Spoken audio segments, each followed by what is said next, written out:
Hello दोस्तों, तो कैसे हैं आप सब। तो आप सभी का आज की क्लास में स्वागत है। तो हम पिछली क्लास में पढ़े थे रासायनिक अभिक्रिया और समीकरण क्या होती है। ये वीडियो पार्ट 2 है। क्लास 10th का जो चैप्टर फर्स्ट है साइंस में, रासायनिक अभिक्रिया एवं समीकरण। तो पिछली क्लास में हमने देखा था कि रासायनिक अभिक्रिया क्या होती है, उनमें कुछ भौतिक परिवर्तन और रासायनिक परिवर्तन होते हैं। ये क्या होते हैं ये हमने पहले ही पढ़ लिया था। इसके बाद और हमने क्या पढ़ा था कि रासायनिक अभिक्रिया किसे कहते हैं, इसको हम कैसे लिखते हैं, ठीक है, इसके एग्जाम्पल क्या थे। और हमने ये भी देखा था कि हर एक रासायनिक अभिक्रिया में अभिकारक एवं उत्पाद भी होते हैं, ठीक है। तो अभिकारक और उत्पाद के मिलने से ही एक रासायनिक अभिक्रिया जो है पूरी होती है। तो ये हम कुछ पहले पढ़ चुके थे। तो जो लोग आज आए हैं पहली बार, तो उसमें जाके वीडियोस में जो इसका पार्ट फर्स्ट है वो आप देख सकते हैं। तो आज हम स्टार्ट करेंगे कि रासायनिक अभिक्रिया की पहचान क्या होती है। देखो, सबसे पहली बात, रासायनिक अभिक्रिया क्या है ये हम पढ़ चुके थे कि अभिक्रिया क्या होती है। तो आप यहाँ पर देख सकते हैं कि जब एक या अनेक पदार्थ आपस में अभिक्रिया कर नए पदार्थ बनाते हैं तो इस प्रकार की अभिक्रिया को रासायनिक अभिक्रिया कहते हैं। जैसे यहाँ पर कहा गया था एक या अनेक पदार्थ, तो नौसादर प्लस चूना था, ठीक है। तो ये दो अलग अलग पदार्थ है, जब आपस में ये अभिक्रिया करते हैं यानी आपस में मिलकर ये क्या बनाते हैं, एक तेज गंध, एक तीक्ष्ण गंध प्राप्त होती है और वो गंध होती है अमोनिया की। तो कहीं ना कहीं ये संभव कैसे हुआ है, ये संभव हुआ है रासायनिक अभिक्रिया से, ठीक है। इसके बाद देखा था कि हर एक रासायनिक अभिक्रिया में दो भाग होते हैं। एक होता है अभिकारक, जिसको हम इंग्लिश में रिएक्टेंट कहते हैं, और एक होता है उत्पाद, जिसको हम इंग्लिश में प्रोडक्ट कहते हैं। तो अगर हम बात करें कि अभिकारक क्या होते हैं, तो रासायनिक अभिक्रिया में भाग लेने वाले, ये जो रिएक्शन जो अभिक्रिया है इसमें जो अभिकारक है ना, जो भाग लेते हैं उनको अभिकारक कहते हैं। जैसे यहाँ पर क्या है, नौसादर और चूना, ये क्या है, अभिकारक होते हैं, ठीक है। यानी जो उस अभिक्रिया में पदार्थ भाग लेते हैं, उस यानी अभिक्रिया में जो भाग लेते हैं वो क्या होते हैं, अभिकारक होते हैं। फिर बात करते हैं उत्पाद क्या होते हैं, जिसको हम इंग्लिश में प्रोडक्ट कहते हैं। तो प्रोडक्ट क्या चीज होता है, किसी रासायनिक अभिक्रिया में बनने वाले पदार्थों को उत्पाद कहते हैं। भाई जैसे अगर यहाँ पर एग्जांपल Mg+O2 से क्या बना, MgO, ठीक है। तो Mg और O2 मैग्नीशियम और ऑक्सीजन यहाँ पर अभिकारक हैं, और इनके मिलने से है ना, इनके मिलने से क्या बना है, MgO, मैग्नीशियम ऑक्साइड। तो यहाँ पर ये क्या चीज है, उत्पाद है, ठीक है। तो ये हम पढ़ चुके थे पिछली क्लास में, एक बार रिवाइज का हो गया। तो आज हमें स्टार्ट करना है रासायनिक अभिक्रिया की पहचान क्या होती है, क्या ये कैसे पहचानोगे कि यहाँ पर एक रासायनिक अभिक्रिया हुई है, ठीक है। तो यहाँ पर इसकी पहचान जो है हम निम्न या अलग अलग प्रेक्षणों द्वारा कर सकते हैं। जैसा पहला दिया गया है, अवस्था में परिवर्तन। अवस्था को हम इंग्लिश में स्टेट कहते हैं। तो अवस्था में परिवर्तन क्या चीज है कि जैसे कोई पदार्थ है, ठीक है, जैसे कोई पदार्थ है उसकी अभिक्रिया से पहले जो अवस्था है कुछ और है, और रासायनिक अभिक्रिया के बाद उसकी अवस्था पहले की अवस्था से अगर बदल जाती है तो वहां पर क्या हुआ है, अवस्था में परिवर्तन। समझ पा रहे बात, यानी पहले उसकी कोई अवस्था और थी और जब रासायनिक अभिक्रिया हुई है तो उसकी अवस्था में बदलाव हो गया है, उसी को हम बोलते हैं अवस्था में परिवर्तन। जैसे यहाँ पर एग्जांपल हमने कर लिया है H2+O2। H2 हाइड्रोजन एक गैस होती है, O2 क्या है, ये भी एक गैस है, ठीक है। तो यहाँ पर अभिक्रिया के बाद क्या बना है, H2O, ठीक है। अब आप नोटिस करो या ध्यान दो, H2 जो यहाँ पर है वो अभिक्रिया के पहले है ना, यहाँ पर वो गैस के फॉर्म में है, और O2 क्या है, वो भी एक गैस है, ठीक है। लेकिन अभिक्रिया के बाद क्या बना है, H2O, जो इसका फॉर्म क्या होता है, लिक्विड यानी द्रव्य। तो यहाँ अगर देखा जाए अभिकारक में हमारे पास क्या है, गैस है, और उत्पाद में क्या बना है, द्रव्य। तो यहाँ पर हम कह सकते हैं कि यहाँ पर पहले अवस्था कोई और थी या कुछ और अवस्था थी, और उसके बाद में अवस्था में परिवर्तन हुआ है। तो इससे साबित हो गया है कि इस अभिक्रिया में, इस रासायनिक अभिक्रिया में अवस्था में परिवर्तन हुआ है। दूसरा है ताप में परिवर्तन, नहीं ताप में परिवर्तन। ये हल्का सा ऊपर नीचे हो गया, चलिए कोई बात नहीं।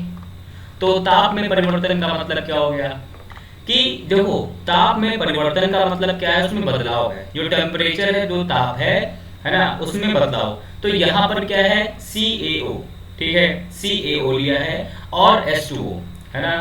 तो यहाँ पर क्या बना हुआ है, यानी चूना और H2O, है ना, कैल्शियम ऑक्साइड प्लस H2O यानी वाटर। तो चूना और पानी को जो हमने मिला दिया है, तो यहाँ पर क्या बना है, कैल्शियम हाइड्रोक्साइड प्लस हीट। तो यहाँ पर क्या है, क्या इस साइड एरो के इधर क्या पहले कोई हीट थी, कोई हीट थी नहीं थी, लेकिन इस अभिक्रिया के बाद क्या है, यहाँ पर एक हीट उत्पन्न हुई है। ठीक है, आप कभी भी चूना लो, उसमें पानी मिला दो तो आप देखोगे वो पानी जो है बहुत जल्दी गर्म हो जाता है। यानी जैसे ही उस चूने में आप पानी मिलाओगे तो वो जो पानी होता है वो बहुत जल्दी गर्म हो जाता है। तो उससे वहां पर क्या है, वहां पर हीट प्रोड्यूस हुई, है ना, वहां पर हीट उत्पन्न हुई है। तो यहाँ पर ताप में परिवर्तन क्या है कि रासायनिक अभिक्रिया के पहले कोई हीट थी, हीट नहीं थी, लेकिन जैसे ये रासायनिक अभिक्रिया हो गई है तो यहाँ पर हीट उत्पन्न हुई है। तो इससे क्या प्रूफ हो गया है कि यहाँ पर ताप में परिवर्तन हुआ है। ठीक है, अगला क्या था, रंग में परिवर्तन होना। रंग में तो देखो, यानी इन परिवर्तन से आप कह सकते हो कि हाँ रासायनिक अभिक्रिया हुई है। यानी वो पहचान क्या है रासायनिक अभिक्रिया की, क्या कैसे कहोगे कि वहां पर रासायनिक अभिक्रिया हुई है। तो दूसरा आपका है रंग में परिवर्तन। अब देखो भाई, हमने कॉपर लिया है प्लस O2 ऑक्सीजन लिया है, ठीक है। अब आपको पता होगा कि रिएक्शन के पहले, अभिक्रिया के पहले जो कॉपर है उसका रंग कैसा होता है, ब्राउन, ठीक है। और यहाँ पर क्या हुआ है, कॉपर का रंग देखो अभिक्रिया के पहले क्या है, ब्राउन है, लेकिन ये जब अभिक्रिया हुई है, जब रासायनिक अभिक्रिया हुई है तो यहाँ पर क्या बना है, कॉपर ऑक्साइड। तो इसका रंग क्या हो गया है, ब्लैक। अब रंग में परिवर्तन, यानी जो रासायनिक अभिक्रिया है उसमें कोई ना कोई परिवर्तन होगा, और जब तक परिवर्तन नहीं होगा तो हम कैसे कह सकते हैं कि यहाँ पर एक अभिक्रिया हुई है या एक रासायनिक अभिक्रिया हुई है। तो रंग में क्या है, कॉपर आप सभी जानते होंगे, आपने वायर, आपने तार देखे होंगे, है ना। कॉपर कैसा होता है, ब्राउन होता है। तो यहाँ पर कॉपर का रंग ब्राउन है, ठीक है, लेकिन अभिक्रिया के बाद क्या हुआ है, ये कॉपर ऑक्साइड, इसका रंग कैसा हो गया है, ब्लैक। तो यहाँ पर ब्राउन से क्या बना है, ब्लैक। तो यहाँ पर रंग परिवर्तन हो रहा है। इससे साबित हो गया है कि यहाँ पर रासायनिक अभिक्रिया हुई है। दूसरा है गैस का निकलना, गैस का निकलना, ठीक है। तो ये भी एक परिवर्तन है, इससे भी आप कह सकते हो कि हाँ यहाँ पर एक रासायनिक अभिक्रिया हुई है। तो H2O है, H2O में जब हम इलेक्ट्रिसिटी पास करते हैं तो H2 और O2, है ना। तो यहाँ पर देखो H2O का फॉर्म क्या है, आप जानते हो कि ये द्रव्य होता, ये लिक्विड होता है, लेकिन इसमें हम जैसे ही इलेक्ट्रिसिटी पास करते हैं तो ये H2 और O2 में टूट जाता है। अब H2 क्या है, हाइड्रोजन, एक गैस होती है, और O2 क्या है, O2 भी एक ऑक्सीजन, एक गैस है। तो यहाँ पर इधर जो रिएक्टेंट साइड में क्या हमारे पास कोई गैस थी, नहीं थी, वहां पर हमारे पास द्रव्य था, एक लिक्विड था, लेकिन रिएक्शन के बाद क्या हुआ है, H2 प्लस O2 बना है। तो यहाँ पर अगर देखा जाए H2O जो कि एक द्रव्य होता है, और द्रव्य से क्या बना है, H2 और O2, यहाँ पर एक गैस, भाई H2 भी गैस है और O2 भी गैस है। तो इससे प्रूफ हो गया है कि यहाँ पर ये दोनों गैस है, यानी यहाँ पर गैस का निकलना हुआ है, ठीक है। तो ये भी एक परिवर्तन है। तो इन परिवर्तन से हम कह सकते हैं कि यहाँ पर एक रासायनिक अभिक्रिया हुई है। तो आगे सभी को समझ में आ गया, ठीक है। नेक्स्ट टॉपिक आते हैं, अगला आता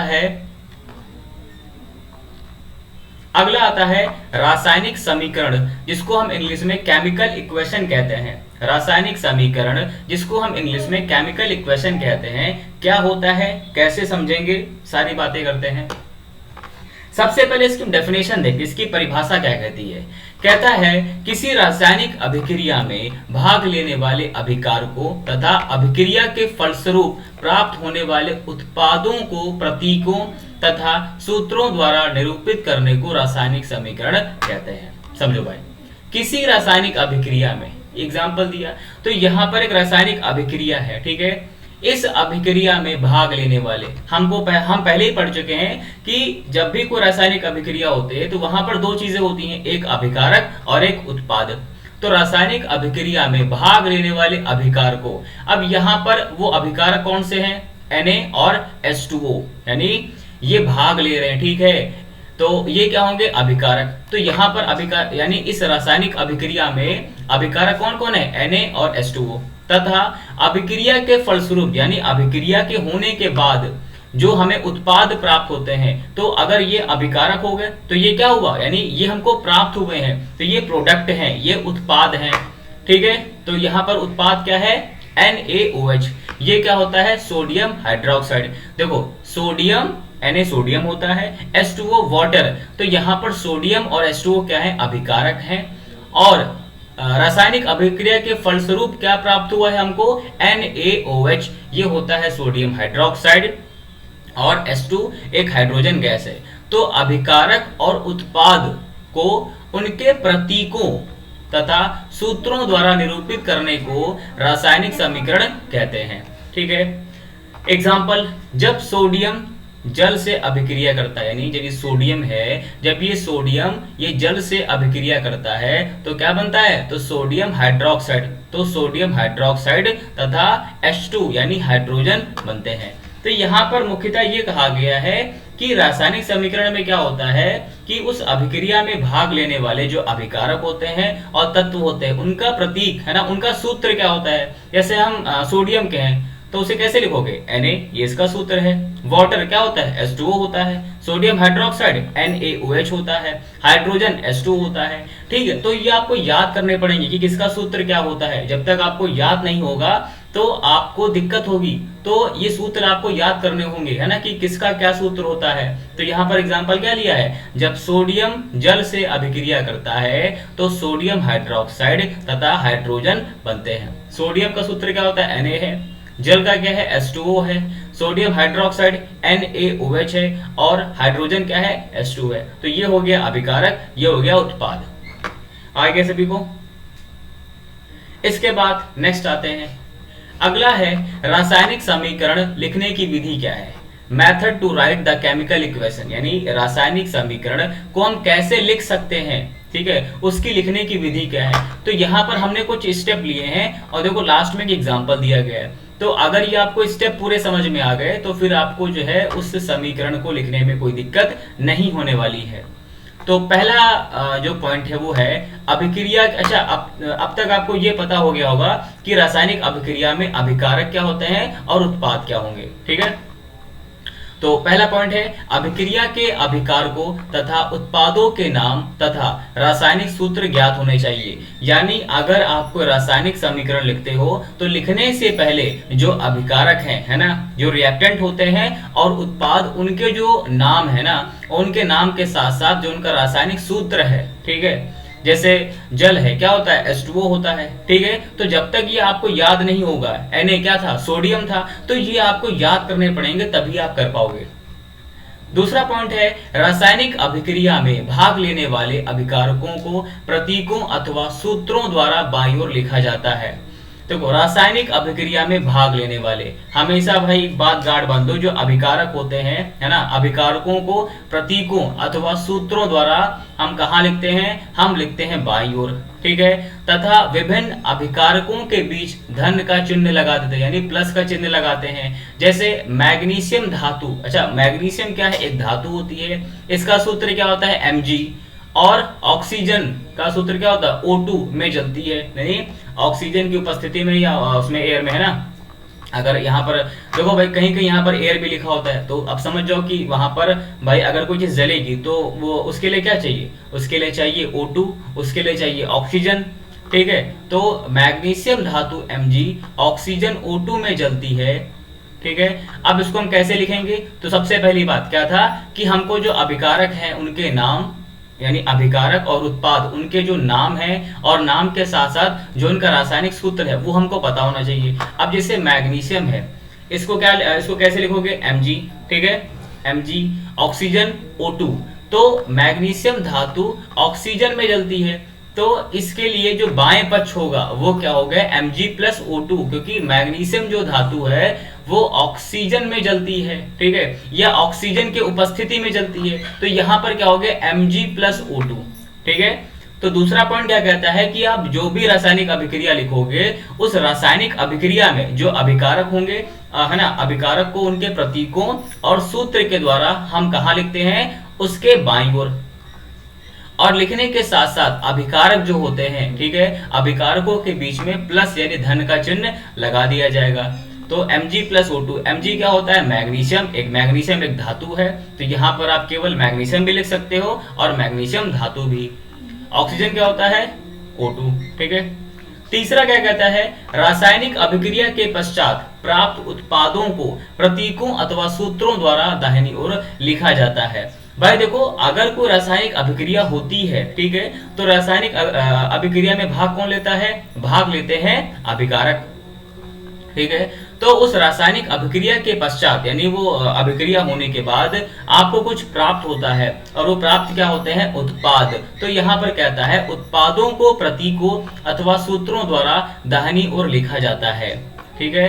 अभिकारक को लिखते हैं बाएं साइड में, और जो उत्पाद होते हैं उनको हम लिखते हैं दाहिनी ओर, तथा विभिन्न उत्पादों के बीच प्लस का चिन्ह लगाते हैं। जैसे अभिकारक में हम उनके बीच में प्लस यानी धन का चिन्ह लगा रहे थे, ऐसे ही हम उत्पादों के बीच में भी जो है हम प्लस का चिन्ह लगाते हैं। जैसे उपयुक्त अभिक्रिया में, अब देखो, जब Mg+O2 है ना, ये अभिकारक थे, तो यहाँ पर जब अभिक्रिया होगी तो यहाँ पर जो उत्पाद प्राप्त होगा वो क्या होगा? MgO। इसको क्या बोलते हैं? इसको हम कहते हैं मैग्नीशियम ऑक्साइड। यानी जब इनकी अभिक्रिया होती है तो यहाँ पर जो प्राप्त उत्पाद होता है, जो प्रोडक्ट बनता है, वो बनता है मैग्नीशियम ऑक्साइड, और इसको हम MgO से लिखते हैं। और जो MgO होगा उसको हम उस रासायनिक अभिक्रिया में दाहिने पक्ष में लिखते हैं। फिर अभिकारकों और उत्पादों के मध्य एक एरो का चिन्ह लगाएंगे, ठीक है। अब देखो, यहाँ देखो पूरा Mg+O2 है ना, जब अभिक्रिया हुई तो यहाँ पर क्या प्राप्त हुआ है? MgO। ये MgO क्या होता है? Magnesium oxide. अच्छा, एक बात और देखो भाई, इस समीकरण में परमाणुओं की संख्या दोनों पक्षों में बराबर नहीं है, ठीक है। तो इसके बाद हम क्या पढ़ेंगे कि रासायनिक समीकरण को हम कैसे संतुलित करते हैं, जस्ट इसी के बाद का टॉपिक है, और वो हम इसके पार्ट नंबर 3 में पढ़ेंगे, ठीक है। तो उम्मीद करते हैं आप सभी को इतना समझ में आ गया होगा, ठीक है। वीडियो कैसी लगी, समझ में आया है, आप प्लीज़ कमेंट करें, इस वीडियो को ज़्यादा शेयर करें और हमारे चैनल को सब्सक्राइब करें। Thank you.